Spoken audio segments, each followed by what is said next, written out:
everybody. This is Marsha from Marsha's Music and with another gem of the week. This is about the chant Hippity Happity Hoppity, which has an asymmetric rhythm. And I think that is why it's so interesting to kids and why it's a challenge for grown-ups.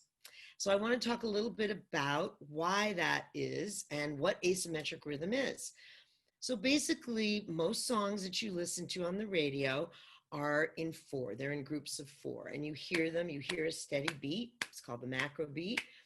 And after the first four, you hear the next four, and it's very predictable to you. But in this chant, it's called asymmetric because you don't have 8 beats or 4 beats. You have an odd number. In this case, it's 9. And those 9 beats are divided in a way that is unexpected. So you have the hip, hip, hip, hippity.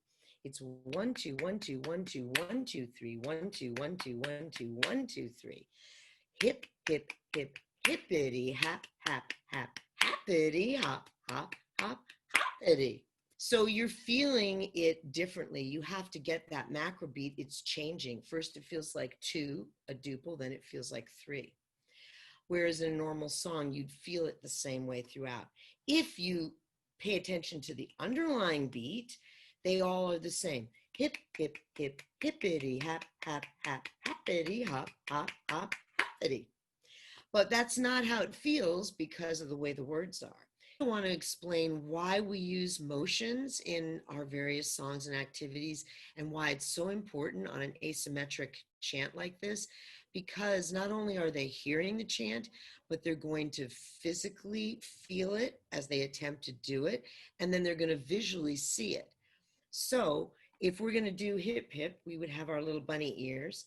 Hip, hip, hip, hippity, hap, hap, hap, happity, hop, hop, hop, hoppity, hippity, happity, hoppity. And you see the difference. This is the duple feeling. This is the triple feeling. And at the end, you notice hippity, happity, hoppity. Very satisfying. It's all in 3. You know what's happening. And then you're back to 2 and you're done. So these are things the kids can anticipate. And then you as a parent, it helps you attach. Then the last thing is you can do this at home. You can get up with your kids and try to jump the difference. So you can be bunnies, hip, hip, hip, and then take a big leap for the 3. Hip, hip, hip, hippity. You could even lift them up on that, on the big triple, and help them feel it that way. That's really fun, and you'll be doing asymmetric rhythm. Thank you for taking the time to listen to the gem this week, and looking forward to seeing you all in class.